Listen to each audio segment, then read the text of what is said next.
con este diálogo con Luis Novarecio.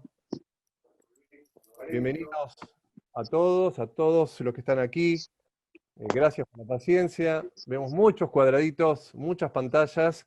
Esto realmente es un éxito y un placer, Luis Novarecio, tenerte con nosotros. Buenas tardes, ¿cómo estás? Hola, buenas tardes a todos. Shalom. Hola, Víctor. Hola a todos. Estoy como impactado. Yo que estoy acostumbrado a ver monitores de televisión y demás por la cantidad de gente, así que veo aparte rostros hermosísimos que me llevan a mi niñez, me hacen acordar a las bobas de mis amigos, algunos, así que un abrazo a todos. Bueno, gracias por invitarme, un gran placer estar acá.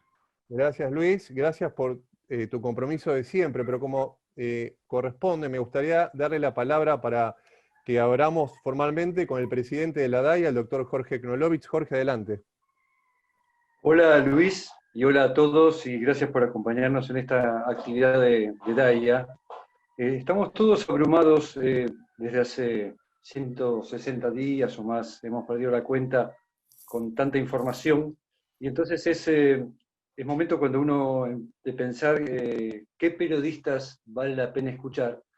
Si bien todas las voces son importantes, hay periodistas que generan información con sus preguntas. Y Luis Novarecio, para mí, es alguien que no recibe la información y preguntas, sino que muchas veces la pregunta de Luis genera la información del día. Así que entre su calidad para poder escuchar, para la pluralidad de voces que invita siempre a sus programas y además el acompañamiento permanente que tiene Luis con la misión de la DAIA, este es un momento para nosotros realmente de estar en zona de confort, de poder escucharlo y ayudarnos a pensar juntos y ver cómo podemos hacer cosas juntos para la República Argentina. Bienvenidos a todos y bienvenidos a Luis. Muchas Bueno, Luis, gracias, como Jorge. sabés, tenemos, y todos, hasta las 19 horas, tenemos 50 minutos concretos por delante para dialogar con Luis. Vos sabés, Luis, que la DAIA tiene como misión la lucha contra el antisemitismo, todo tipo de discriminación, la lucha contra cualquier mensaje de odio. Y antes de empezar, me gustaría expresar la condena de la DAIA, el repudio de la DAIA, ya que apenas vos promocionaste en tus redes sociales, en tu Twitter, esta actividad que estamos haciendo hoy ahora, como dice el doctor Knolovich, aquel que comete un delito es un delincuente. Pablo Scott tuvo para contigo una expresión homofóbica, discriminatoria, y la DAIA no lo va a permitir. Y queríamos conocer cuál es tu impresión frente a este tipo de ataques que recibís, me imagino a menudo, pero que la DAIA te va a acompañar en este sentido jurídicamente para denunciar a este delincuente denominado Scott de apellido. Primero, gracias a vos otra vez, a Jorge, por lo que ha dicho. Es el elogio más lindo que pueden hacerme, que la pregunta que uno hace formule información, la posibilidad de pensar y demás. Yo creo que nuestro trabajo es un trabajo de preguntas antes que de respuestas. Es un trabajo en donde la primera persona del singular debería estar un poquito más atenuada y poder escuchar a los que vienen a charlar con nosotros. Te cuento algo, Jorge. Mira, yo tengo redes sociales, tengo Twitter esencialmente para contar lo que hago en mi trabajo, tengo Instagram, hay un Facebook que nunca supe usar, a pesar de que tengo la edad suficiente como para ser gente de Facebook, nunca lo pude entender. Y durante muchísimo tiempo yo perdía, ahora me doy cuenta que perdía mi tiempo viendo los comentarios sobre mi trabajo o lo que yo hacía. Con el paso del tiempo me empecé a desembarazar de eso. Alguna vez escuché una definición que me pareció algo sesgada, pero interesante. Un especialista en redes me dijo, mira, Instagram es para gente linda, Facebook es para gente normal y Twitter es para gente de mierda, con perdón de lo que estoy diciendo. Twitter especialmente se ha transformado en una cloaca de frustraciones, de odios y demás. Y ahí hay dos cosas para hacer. Yo al insulto lo bloqueo inmediatamente. Al delito lo bloqueo y lo denuncio, y al comentario adverso trato de entablar una discusión. Me parece que a veces te sorprendes cuando alguien te dice alguna cosa respecto a un comentario y vos le devolvés el comentario, empezás a entablar una discusión interesante. También hay que decir algo que es bueno para entender, más en estos tiempos de pandemia. El Twitter, que es el lugar, insisto, con mayor complicación, solo tiene el 20% de la población. Y de ese 20%, solo el 10% entra más de 2 veces por semana. Por lo cual el mundo Twitter es un mundo absolutamente irreal. Yo, Pablo Scott, que esperemos que sea una persona que tenga nombre y apellido, que tenga la valentía como vos, Jorge, o como Víctor, o como cada uno de los que están aquí, entro con mi nombre y apellido y banco con mi cuerpo lo que digo. Entonces, primero supongamos que sea cierto, que hay un tal Pablo Scott que me agrede de esta manera. También aprendí con el correr del tiempo y con el psicoanálisis, como no, que el insulto califica al insultante, no al insultado. A mí que me digan que soy gay, que la verdad que ya lo conté yo, o sea, primero avancemos, traigamos alguna novedad en la vida, que tenga una posición conservadora en unas cosas y progre en otras, lo digo yo. Entonces, la verdad que lo que más le deseo a Pablo Scott y a los Pablo Scott de la vida es que puedan invertir su tiempo en hacer, en tener cosas propias para hacer. El que insulta normalmente es un hombre de una enorme frustración que no tiene nada personal para hacer y se dedica a rumiar el odio sobre los otros. Clarísimo. Luis, sabemos de tu compromiso, lo dijo antes el presidente de la DAIA, permanente con la misión de la DAIA. Me acuerdo las primeras veces que te convocamos desde la DAIA para hacer algo juntos, que fue, no me acuerdo qué año, en el CCK, un acto del Día del Holocausto en el que la DAIA suele recordar el levantamiento del gueto de Varsovia y obviamente recordar lo que fue la Shoah. Me acuerdo que fuiste el primero en llegar de todas las personalidades que ese día habíamos invitado, y leíste un texto vos, leíste un texto vinculado, si mal no me acuerdo, vinculado al rol del periodismo y cómo funcionaba el periodismo en la época del Holocausto. La pregunta, Luis, es, sabiendo que había tantos sobrevivientes del Holocausto cerca tuyo, ¿qué es lo que sentiste en ese momento? Había más de 2.000 personas. ¿Cuál fue tu sentimiento en ese lugar, en esa ceremonia? ¿Te acordás? Sí, ¿cómo no me voy a acordar? Fue un momento muy, muy emocionante.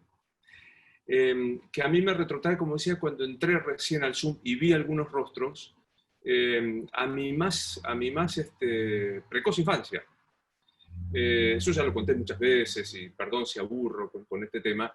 Tengo un parentesco, un vínculo con la cultura judía de muy pequeño. Yo soy de la ciudad de Rosario, iba a un club, ojalá haya rosarios esta tarde acá, iba a un club clase media, laburante, que es el Club Atlético Provincial, y en ese club practicaba natación. No por demasiado talentoso, sino porque no veía, no podía jugar al fútbol, si me sacaba los lentes no veía, era pésimo aparte con esta historia. Bueno, pero empecé a nadar y allí conocí, tenía muchos compañeros.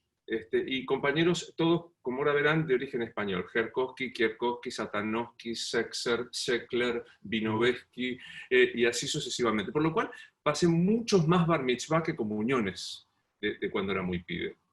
Y recuerdo, bueno, fue casi mi familia por adopción, los Sexer, que yo conocí a la abuela, a la Bobe de esa familia, y ella tenía una prima lejana, ella le decía prima, pero en realidad no era de las primas inmediatas, que había sido una sobreviviente de la Shoah. Claro, cuando vos sos pibe no tenés demasiada conciencia, pero siempre el relato de un abuelo tiene una seducción muy especial. Cuando un abuelo cuenta una historia, la cuenta de una manera. Y yo aprendí lo que era la Shoah en aquel momento. Cuando vos me invitaste, cuando ustedes me invitaron a ese acto en el CCK, era inevitablemente ver a todas y cada una de las voces que yo había escuchado de pibe con las comidas, robándole algún niche a algún lado, y que yo cuando ella hacía niches, nosotros comiéndole de por detrás, y decir, si vos lográs superar eso, si un pueblo logra sobreponerse a ese infierno, y ese pueblo se transforma en un pueblo extraordinario, fuera del ordinario. Entonces, cuando ustedes me invitaron y yo tuve que leer eso, fue muy difícil, porque había gente ahí en la primera fila donde yo estaba viendo que no contaba como la abuela me había contado a mí aquella historia. Era la historia misma, fue muy emocionante. Clarísimo. Luis, si hablamos de Holocausto, ¿qué sensación te produce cuando escuchamos permanentemente en los medios, y la DAIA lo denuncia y lo hace saber a periodistas, a políticos, a actores en general, banalizando el holocausto, o, ni hablar, a veces negándolo. ¿Qué es lo que te produce cuando cualquier cosa se lo compara con el holocausto? Desprecio. A mí me provoca desprecio, enojo, tristeza, pero primero siento una cosa de desprecio. Digo, bueno, la negación del holocausto es o patológica o terrorista, no sé cómo decirlo. Sí, se inscribe dentro de una persona que no está en sus cabales o una persona que, como en algunos casos, en algunos estados políticos, y hemos visto y hemos padecido aquí en la República Argentina, creen que la desaparición de un pueblo, de una nación o de un estado es un modo legal de existir. Y bueno, y eso hay que condenar. No hay que nunca dejar de condenar, no hay que acostumbrarse. Como el acostumbramiento lo que provoca es La que el naturalización. que desprecia, el que insulta, claro, el que desprecia, el que insulta, haya ganado una parte de la batalla. Entonces, claro, primero decir, no se puede. Segundo, no cualquier cosa es un holocausto, ¿viste? Porque todo el mundo empieza a hacer comparaciones. No, no cualquier cosa. El holocausto es algo objetivamente infernal, y a eso hay que referirse. Y hay que seguir, mira, si hay algo que yo aprendí, Hidaya es un ejemplo, que la memoria y la justicia son dos herramientas que hay que tener siempre presentes y aceitadas. Sí, sí, clarísimo, Luis. Y si hablábamos antes de discriminación, vos sabés que la DAIA trabaja cotidianamente con 17 colectivos discriminados, hablamos de peruanos, paraguayos, LGBT, cuestiones de género, tercera edad, bueno, 17 gitanos y otros grupos más vulnerables a la discriminación. Y el año pasado hicimos la segunda edición de lo que es un sondeo de opinión con el Instituto Gino Germani de la UBA, en la cual sondeamos a más de 1.500 personas y pudimos obtener lo que es representaciones de la sociedad con relación a estos colectivos y también con la comunidad judía. Y la pregunta, Luis, es, ¿cuál percibís vos que es en Argentina hoy el grupo más discriminado? Es una gran pregunta. Tengo claro que que hay antisemitismo, sin duda. La Argentina lamentablemente sigue teniendo esta cuota de antisemitismo increíble. Que hay discriminación racial, también la hay. Hay discriminación claramente de orientación sexual. Déjame decir algo. Sí. Antes de empezar el Zoom, me decía Braulio Baguap, mi novio, que si lo vieron caminar en Sí, punta sí de lo pie como vimos si por no lo atrás. hubieran visto. Al final, ¿qué pasó? Bueno, está acá atentamente escuchándome. Él me contaba que él militó durante años en HAG, en Judíos Argentinos Gays, y rescataba mucho el trabajo de Gustavo Michanel. Están por acá, Gustavo. Está Micha ¿Cómo por es? acá que te manda saludos. Michané, ahí está, bueno, está acá, me están apuntando. Y bueno, sí, el colectivo gay LGTBT sigue siendo discriminado, los pobres, y hay una discriminación sutil, muy como naturalizada, que es muy desgraciada, que es hacia los viejos. Nuestro país forma parte de una cultura en donde creer que el menosprecio hacia los viejos, bueno, forma parte del ciclo vital, y esto no corresponde. Pero bueno, como te decía, el antisemitismo, el racismo, la discriminación por orientación sexual, me parece que son los más potentes que yo veo, ¿no? Sí. ¿Y cuáles son los caminos que ves para erradicar esa discriminación? Y primero hacerlo público y contarlo. Me parece que hay que insistir. Bueno, la comunidad judía nos ha enseñado a muchos. Yo admiro profundamente esta persistencia, esta garra, esta convicción de denunciarlo y seguir y seguir y seguir. Como hoy soy entrevistado, me permito hablar en primera persona, porque no me gusta hacer autorreferencia, pero me parece que vale la pena. Yo durante años, yo tengo 56 años, durante años padecí y conviví con esta discriminación por mi orientación sexual, creyendo que no tenía que hacer público lo que yo había elegido. Y la verdad que me di cuenta hace poco que fue un error, porque a veces cuando vos tenés un lugar de notoriedad, vos, Víctor, que estás en la DAIA, o Jorge, o Alejandro, y yo que trabajo de lo que trabajo, tenemos una cuota de responsabilidad social. Hay como algo más que uno mismo. Uno tiene que asumir, bueno, ustedes lo hacen, es una institución, uno tiene que asumir con su historia personal la posibilidad de ayudar a que otro se sienta menos solo, a que otro se anime, a que otro se sienta acompañado, a que otro no se deje pisotear por esta discriminación. Entonces, creo que lo que hay que hacer frente a la discriminación es seguirla denunciando, buscar a los que más saben, como ustedes, para ayudar en la pelea y no dejarlo pasar. Clarísimo. Vos sabés que yo de chico me acordaba el otro día que había periodistas, bueno, siempre me gustó el periodismo a mí, ¿no? Después estudié comunicación, periodismo. Pero de chico me acordaba que tenía algunos vínculos con algunos periodistas que eran judíos que se cambiaban el apellido. Claro, Me claro. decían, yo me lo cambio el apellido para que no piensen que soy judío, porque si no, no me toman o me toman como de segunda. Vos, te pregunto, ¿registraste en tu actividad profesional algún acto de antisemitismo que hayas tenido que escuchar o intervenir?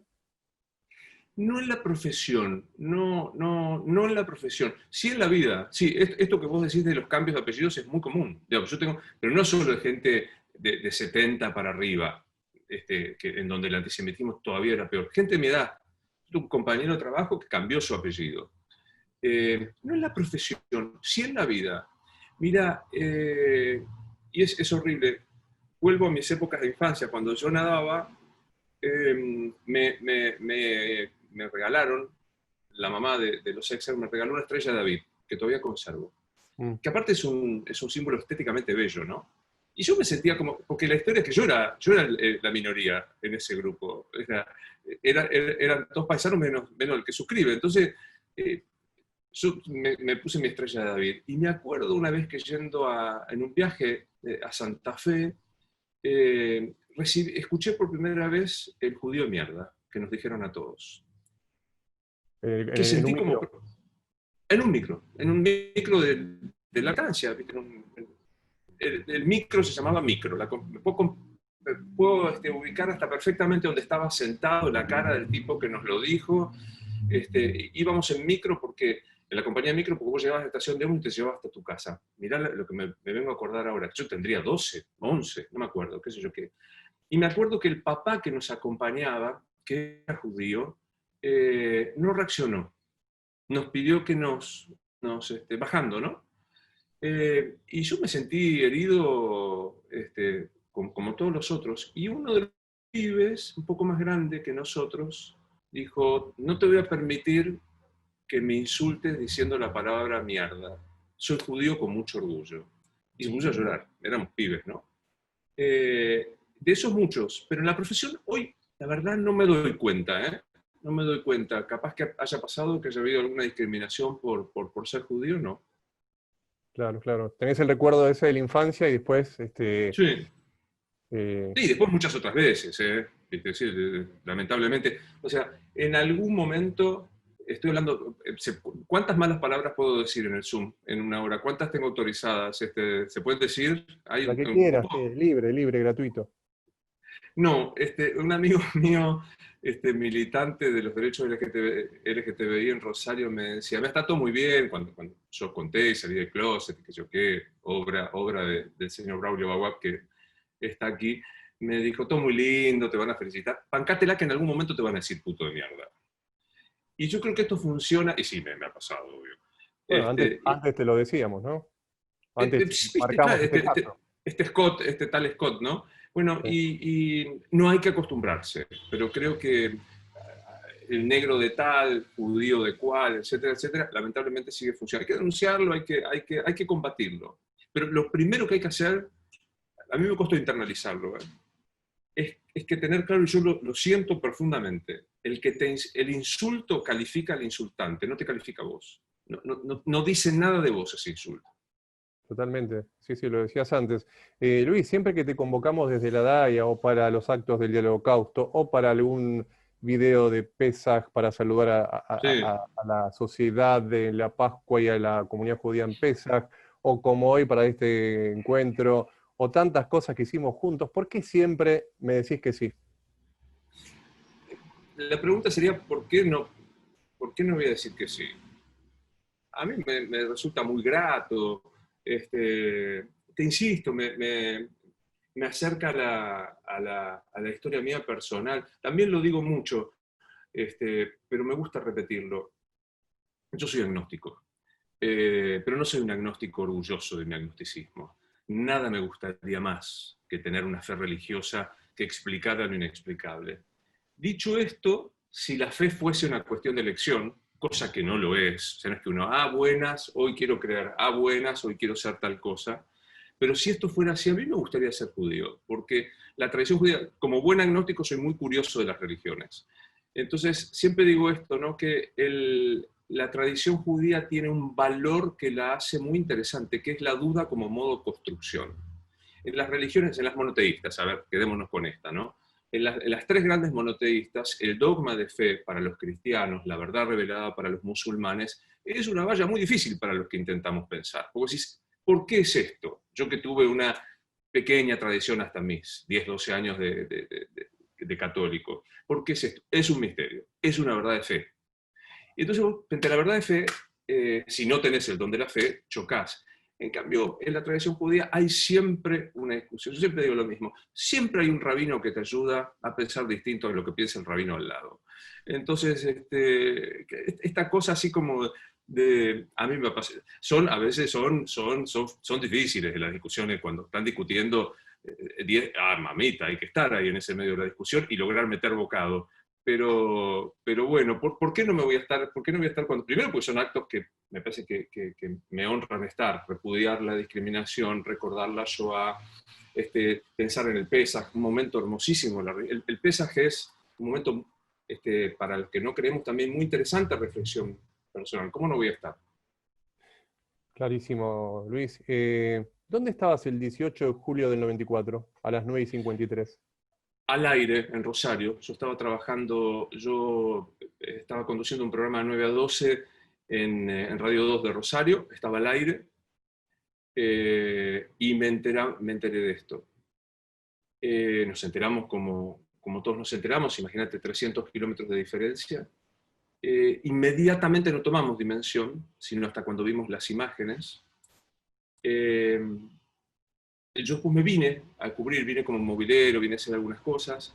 El hermano de Graciana Chiesa tiene, bueno, ahora no sé si tiene, pero es uno de los sobrevivientes que tenía una librería ahí casi a la vuelta, por lo cual viste que cuando uno toma nota con nombre y apellido de las tragedias, vos decís, hubo 500 personas muertas. Ese colectivo, 500 personas muertas, parece como que amortiguara la cosa. No son 500. Son un señor que se llama de esta manera, que vivía en tal sitio, que tiene un hijo, que le gustaba el fútbol, que iba a San Lorenzo. Pero cuando vos encontrás la carnadura de cada una de las historias personales, es todavía más potente el dolor. Y bueno, a partir de eso seguimos mucho la historia del atentado y nada, fue tremendo. Ver las imágenes, ver en persona, asomarte a ese lugar era muy difícil. Y Luis, ¿por qué, a diferencia de otros países como Estados Unidos, que la gente siente que el atentado fue contra el país, contra los Estados Unidos, ¿por qué en Argentina no se logra eso? ¿Por qué se piensa, bueno, fue el atentado contra los judíos, como siempre escuchamos? ¿Por qué no Sí, se logró eso en Argentina? no lo sé exactamente. La verdad, tiendo a decir no sé cuando no sé. Tengo alguna hipótesis. Creo Por que ahí se ejemplo, cruzó la cosa malsana de la política también, ¿no? O sea, esta cosa de poner como interés superior el prejuicio político por sobre la tragedia, porque no había duda que fue un atentado hacia la Argentina, que se había perpetrado en AMIA, o antes en embajada, o lo que fuera.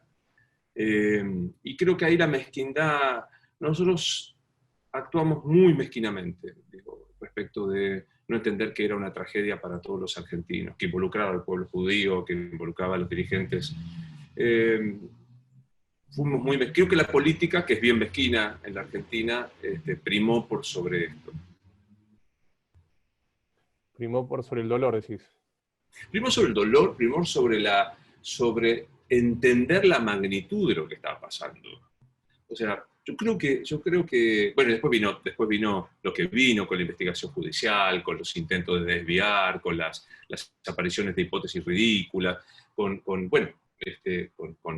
la impunidad expresa del gobierno de la República Islámica de Irán, y etc. Entonces ahí empezaron a jugar las mezquindades personales por sobre esta tragedia. Ujú. Y Luis, vos sabés que pasaron 26 años, un mes y algunos días ya del atentado a la AMIA y a la DAIA. Sabés que Mm, la DAIA obviamente voló también en ese atentado y hubo víctimas, compañeros míos de trabajo, que murieron en el atentado a la AMIA y a la DAIA, ¿no? Eh, ¿Te ves, te imaginás presentando algún programa o algún noticiero en lo sucesivo anunciando que los imputados, que los culpables, porque hay culpables, la causa tiene claro, culpables, claro, ¿te claro. ves anunciando el encarcelamiento de ellos? Eh, Tengo que ser sincero y soy bastante pesimista. Estoy ok con la conexión, pues yo te escucho entrecortado vos. ¿Me escuchás bien, Víctor? Perfecto, Ah, perfecto. bueno, buenísimo. Eh, Soy pesimista respecto de esto. Creo que hay hasta una solución jurídica para que esto suceda. Y acá viene también un poco de formación profesional personal. Hay un modo, que es el modo de los juicios por ausencia, que de ninguna manera violaría en el debido proceso. Bueno, hay montones de juristas que han argumentado sobre este tema. Que ante la actitud de impunidad, de no entregar a los culpables para que sean sometidos al juicio como corresponde, luego de este disparate monumental que fue el memorándum de entendimiento, que era crear una jurisdicción especial, yo la verdad soy pesimista de que veamos que se cumpla justicia, con lo que ya se probó, quiero decir. O sea, no hay que demostrar mucho más, está demostrado en el juicio. Falta simplemente ese último acto procesal vital, que es el acto indagatoria, el acto material de defensa, para que se pueda producir la condena. Antes dijiste una deformación profesional y hablaste de juicio en ausencia.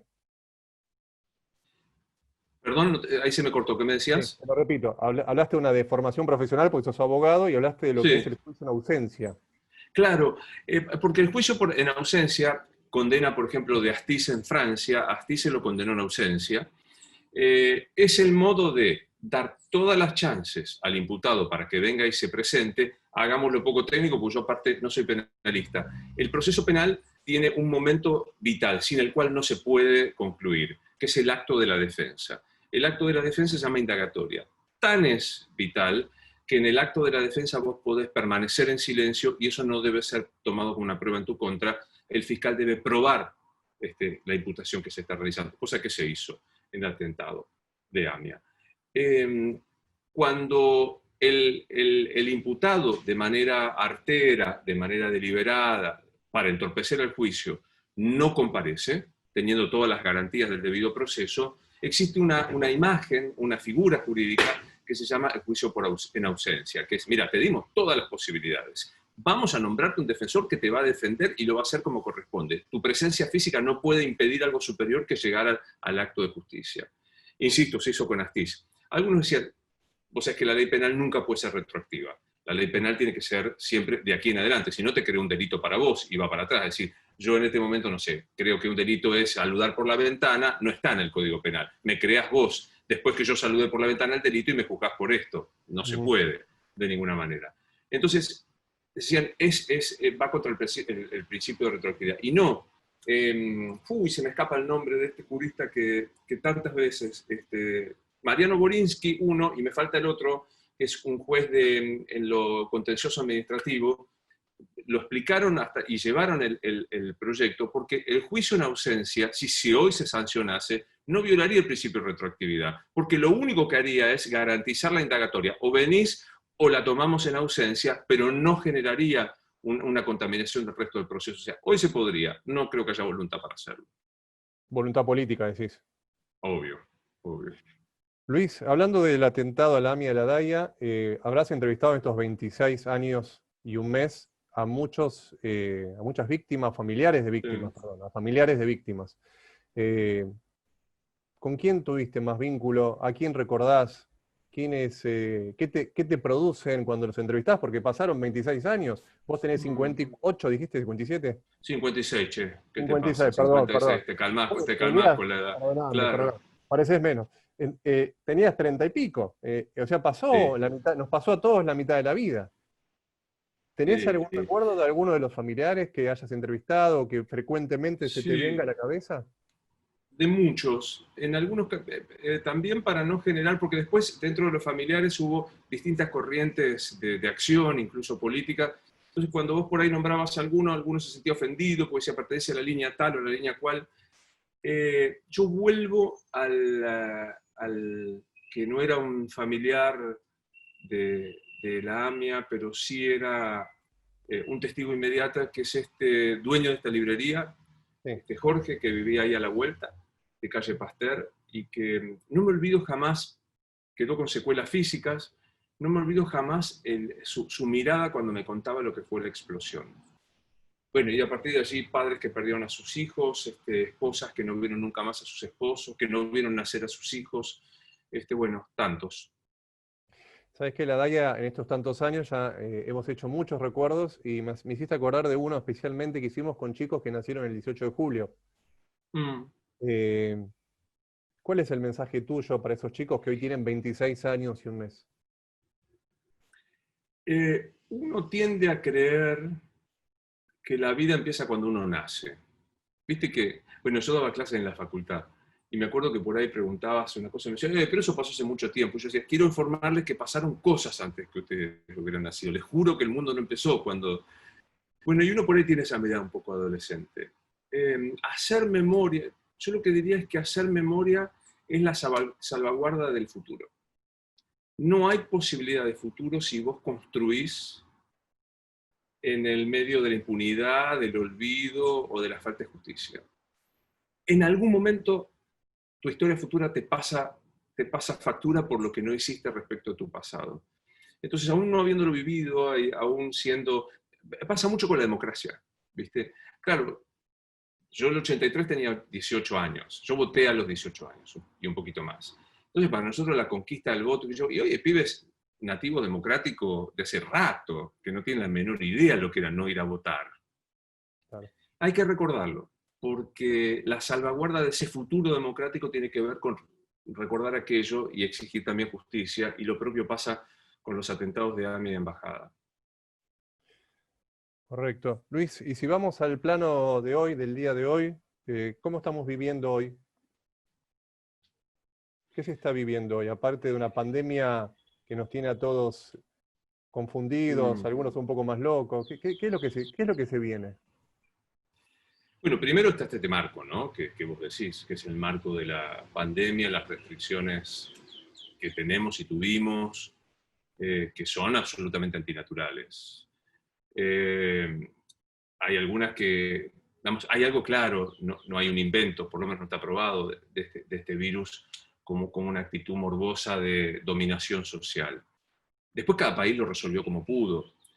A nuestro país lo toma muy mal parado. Lo toma muy mal parado porque hay una situación, una angustia, aparte de la angustia propia y el miedo por la enfermedad, una angustia económica enorme. Yo creo que todavía no somos conscientes del nivel de situación de debilidad que hay económica, las consecuencias sociales de esto. Una expresión es la consecuencia de la inseguridad. Y me parece que, sobre todo en los últimos días, se ha lanzado otra vez a la campaña, a la actividad política, como si nada hubiera pasado. Ayer, anteayer, en el programa estuvo Enrique Zuleta Puseiro y usó una imagen que me gustó mucho, que como le dije que se la voy a robar a lo sumo Surto porque no hay violencia. Él dice, cuando la pandemia llegó, fue como una gran inundación en un arroyo que tapó las piedras negras, oscuras o puntiagudas que tenía ese arroyo. Ahora el agua está bajando.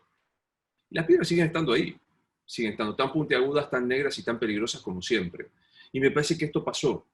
Yo me atrevería a decir que están más puntiagudas y más oscuras, porque la consecuencia económica es inmensa. No estoy debatiendo si cuarentena sí, cuarentena no, si quieren otro día damos este debate. Pero digo, objetivamente hay una situación muy difícil y hay una clase dirigente. Yo me entusiasmé mucho al comienzo de la cuarentena, pues sentí que, como pocas veces pasa en la historia, la dirigencia estaba por delante de la situación. Había como un encarrilar la situación. Y con el paso del tiempo se puso detrás y se puso otra vez muy mezquino todo. ¿Y cómo lo vivís en lo personal, este contexto? Bueno, es un poco chocante, no sé si chocante es la palabra, pero es un poco no sé qué, me da como un poco de apuro decir esto que voy a decir. A mí esta cuarentena en lo personal me permitió sobrellevarla de una manera inesperada y hermosa. En lo personal, bueno, ustedes saben, yo estoy en pareja con Braulio y vivimos en el mismo edificio, es muy gracioso, vivimos como más de 8 años en el mismo edificio, jamás nos cruzamos, y la cuarentena nos obligó a convivir con todo lo que esto implica. Y la verdad que con todo lo que esto implica, si me dijera algún profesor fundamente qué significa esto, es maravillosa. O sea, yo he tenido la verdad que yo tengo que agradecerle a la cuarentena haber descubierto un momento muy, muy feliz en mi vida.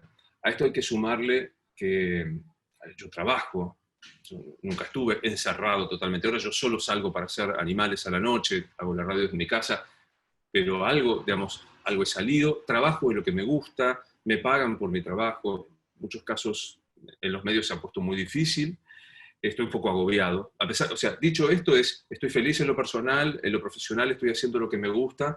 Ahora, estoy agobiado como todos estamos, como todos los que estamos aquí por lo que está pasando. Estoy agobiado porque es un monotema en mi trabajo hablar todo el tiempo de esta situación, con mucha angustia, porque ir a trabajar y estar con el alcohol y con los barbijos y con la distancia y con si este estudio está desinfectado, o sea que no, te da un estrés muy especial, pero la verdad que sería injusto si me quejara. Muy bien.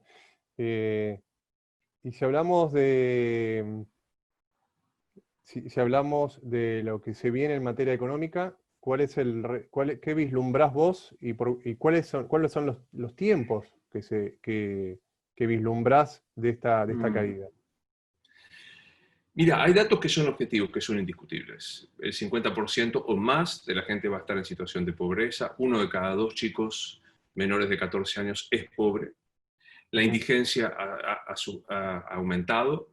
El golpazo al aparato productivo es indudable. O sea, que las condiciones objetivas son muy difíciles. A mí lo que más me preocupa es la ausencia de un proyecto claro que se diga, frente a esta tragedia nosotros proponemos esto. Mira, también esto es efecto del psicoanálisis, entre el nacimiento y el fin de la existencia, no hay otra cosa para paliar la angustia de este fin absolutamente cierto de la existencia que no sean los proyectos y los deseos. ¿Por qué nos bancamos?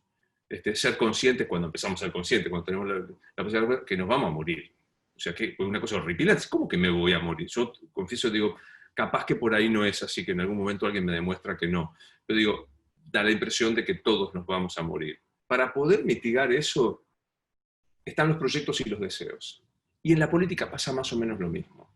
Para poder mitigar una situación difícil, tiene que haber un proyecto. Tiene que haber, bueno, mira, yo te propongo que lo que sea va en este sentido. Y no creo que haya un proyecto. No estoy haciendo un achaque, también lo estoy haciendo a este gobierno en particular, que forma parte de la clase dirigente argentina.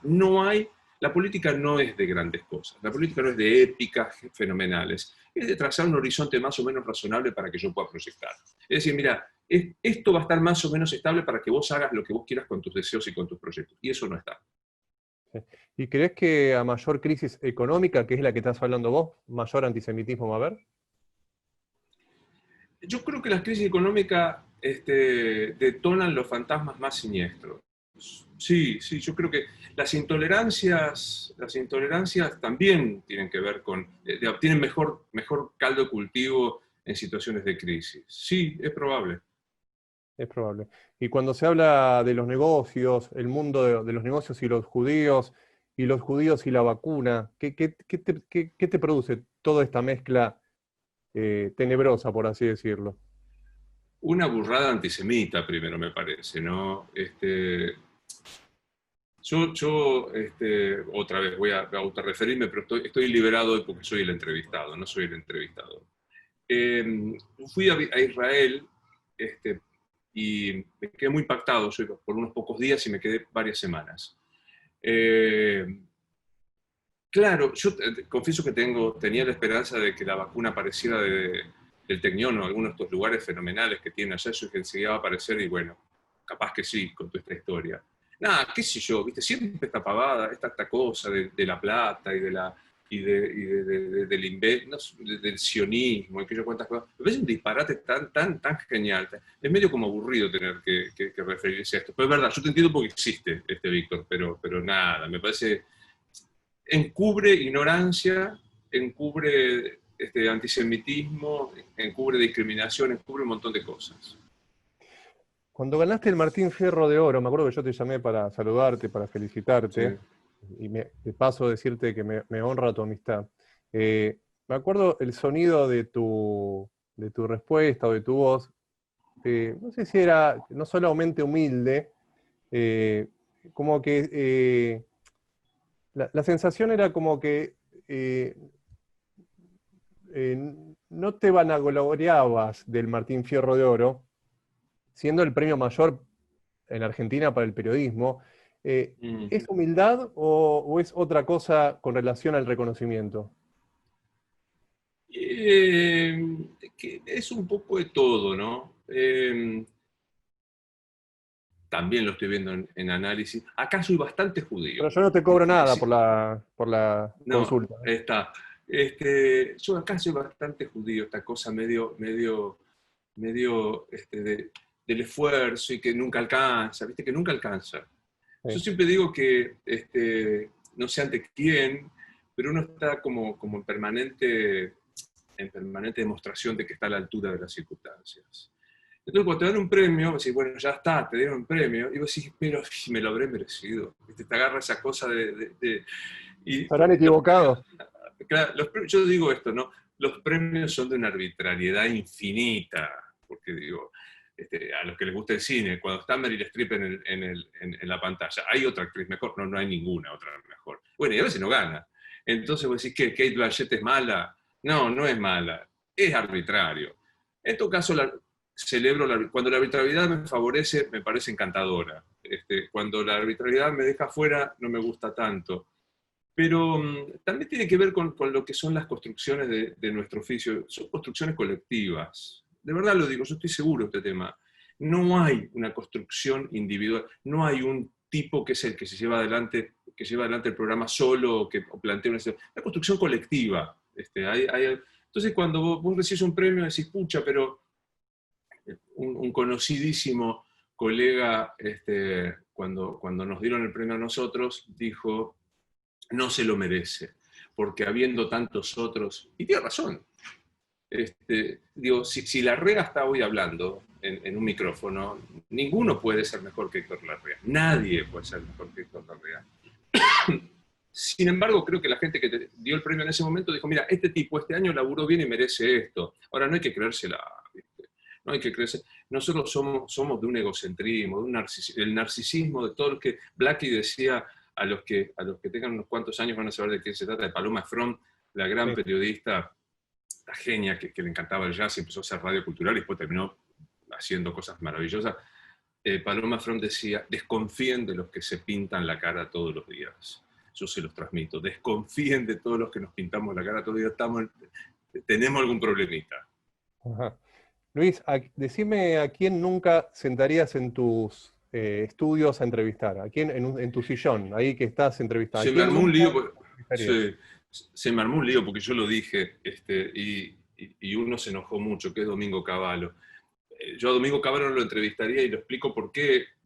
Mi padre se murió en la época del gobierno de Menem. Mi papá tenía un taller de metalúrgico, de tornería y de tratamientos térmicos, y la apertura indiscriminada de las importaciones liquidó su actividad.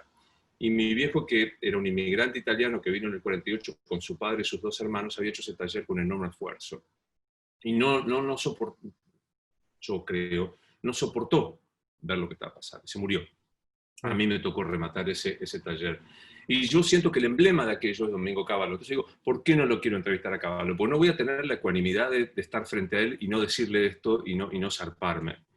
Y al otro que nunca entrevistaría es a Luis D'Elia, que también me insultó sobre este tema y me importa la nada misma, porque es un tipo que, bueno, mira, siempre, a propósito, ¿no? Negaba el holocausto, sostenía las posiciones de destrucción del pueblo judío de Irán, es homofóbico, y etcétera, etcétera. Yo dije, la verdad, que yo, ¿viste? Mi trabajo, yo No hay un contrato de afecto entre el entrevistador y el entrevistado. Es más, si me apurás, te digo, 9 de cada 10 de los que entrevisto no me sentaría a tomar un café ni por casualidad. Este es mi trabajo, yo entrevisto a gente, no es que me voy a sentar para hacerme amigo. Muy pocas veces me encuentro con gente con la que trabo alguna otra relación, qué sé yo, ¿viste?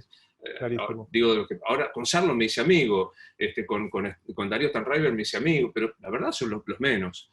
Pero hay como un límite, y esos dos son un límite. ¿Y a quién te arrepentiste de haber invitado? ¿A este para qué lo invité? ¿De este estoy arrepentido de haberlo invitado? ¿Te acordás de alguno? Apurándome, bueno, me tocó entrevistar a Roberto Cirilo Perdía, también los que tienen unos cuantos años se acordarán, un terrorista que había matado gente. Y la verdad que fue, en un momento yo dije, porque todo el mundo es entrevistable. ¿Viste? La gente te pregunta y te dice, ¿vos entrevistarías a Hitler? Sí, claro, pero no lo tenés que entrevistar preguntando, ¿usted mató judíos? No, porque es un hecho objetivo previo a Hitler. Lo que vos tenés que hacer es otra cosa. Entonces me parece que yo en aquella entrevista no estuve a la altura, no estuve a la altura. ¿Y alguno que te falte de entrevistar que te quedó ahí agendado que no se dio? 150.000, obvio. Uno, empezás por los súper, así como notorio, claro, te gustaría entrevistar al Papa, claro, te gustaría entrevistar a Trump. Bueno, a mí me da muchísima curiosidad, tendría muchísimas ganas de entrevistar a Merkel. No sé, ¿sabes qué? Las mejores entrevistar es un camino bastante parecido al psicoanálisis.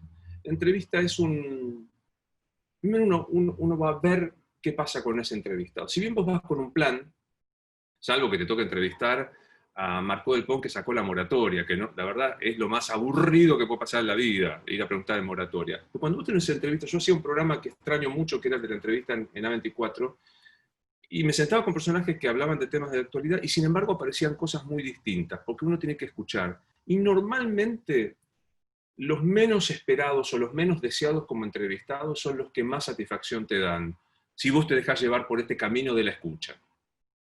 Muy bien. Y antes, estamos en los últimos minutos, dijimos que a las 7 finalizamos, y antes de darle la palabra al presidente de la DAIA para que cierre, te quería preguntar, ¿qué te gustaría que te pregunte que no te pregunté? ¿O qué es lo que se te ocurre que yo debería preguntarte a vos que no te pregunté?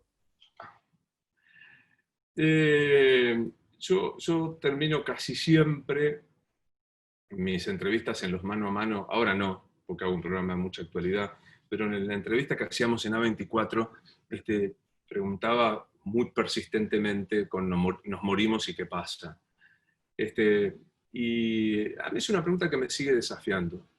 Hoy creo, si me preguntara si nos morimos y qué pasa, la respuesta es nada, no pasa nada. Esto fue todo, señores. Y esto, a diferencia de ser una respuesta pesimista, es una respuesta muy optimista. Cuando yo tenía 18, conocí acá en Buenos Aires a un periodista, Eduardo Carballido, que dirigía Amnesty en la Argentina. Piensen, yo soy modelo 64, era el 82, todavía estamos en gobierno militar.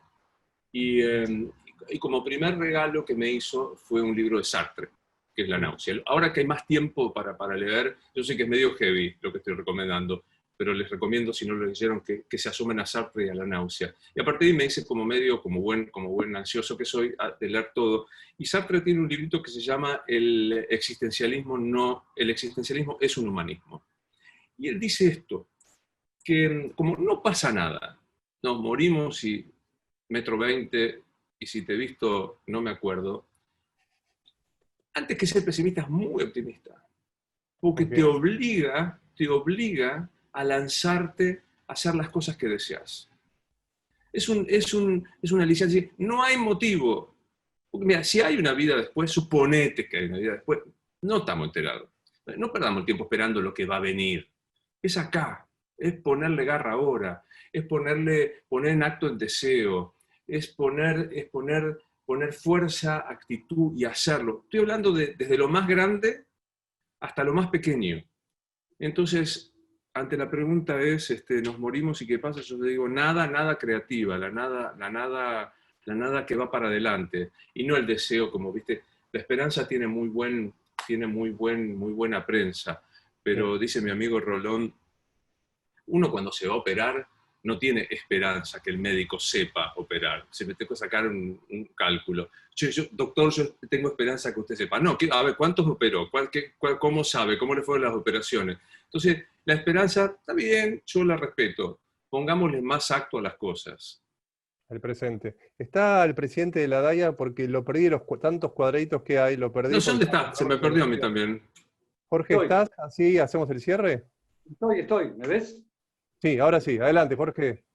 Gracias por la introducción al psicoanálisis. Creo que los que nos analizamos pensamos que hay que distinguir entre el deseo y la certeza, ¿no? Y creo que tanto para dirigir la DAIA o para dirigir por lo menos animales sueltos, vale la pena analizarse y dejarse perforar por el pensamiento del otro. Es decir, no tener la certeza de saber todo, sino el deseo de escuchar a todos. Y hablaste de juicio en ausencia, y yo quiero decir acá que Argentina tiene, lo digo siempre, y a veces canso, tiene el demérito de tener dos terrorismos, el terrorismo de Estado y el terrorismo internacional. Pocos países en el mundo, creo que es el único, que ha transitado estos escenarios. Y en esos escenarios, el juicio en ausencia para nosotros es absolutamente determinante, con las debidas garantías del proceso. Pero la herida de tener los imputados sin sentencia para las víctimas es tremenda, es tremenda. La certeza, y ahí hablo de, no deseo, hablo de certeza, la certeza de tener a los condenados, sean quienes sean, es absolutamente necesaria para Argentina. Y Argentina a veces es un poco cruel, y digo cruel porque nosotros a veces traemos cruelmente la memoria de lo que pasó al presente, porque estamos absolutamente convencidos, Luis, que con vos, con el periodismo crítico, la única manera de que las cosas no vuelvan a pasar es que esa memoria se haga carne y sirva para el futuro. Así que, nada, agradecerte profundamente acompañarnos en esta tarea de memoria y justicia y de respeto a la diversidad. Muchísimas gracias a vos y muchísimas gracias a todos los que nos acompañaron. No, muchas gracias, Jorge. Estoy muy honrado de estar acá. Voy a hablar en primera persona del plural, estoy seguro, porque la familia de Braulio, que está ahí, que te podrías asomar para decirlo así, por lo menos, están muy atentos a que ellos que me quieren hacer judío, él es Braulio, que está acá. Así que quiero decirles que estoy muy honrado. Intenté ver todos los cuadritos, que son tantos, y quiero agradecerles a todos y a cada uno, pero voy a elegir absolutamente arbitraria, como el Martín Fierro, alguien que me ha acompañado con su mirada y con su sonrisa permanente, que te llamás Eugenia Grimberg, que te tengo acá. Mira, no sabes la mirada... Eugenio, minuto, si se puede. ¿Se puede abrir el micrófono? Ahí está. No sabes la mirada hermosa, maternal y cariñosa que he sentido durante toda esta charla. Hola, Eugenia. Te escuchamos, Eugenia. Hola.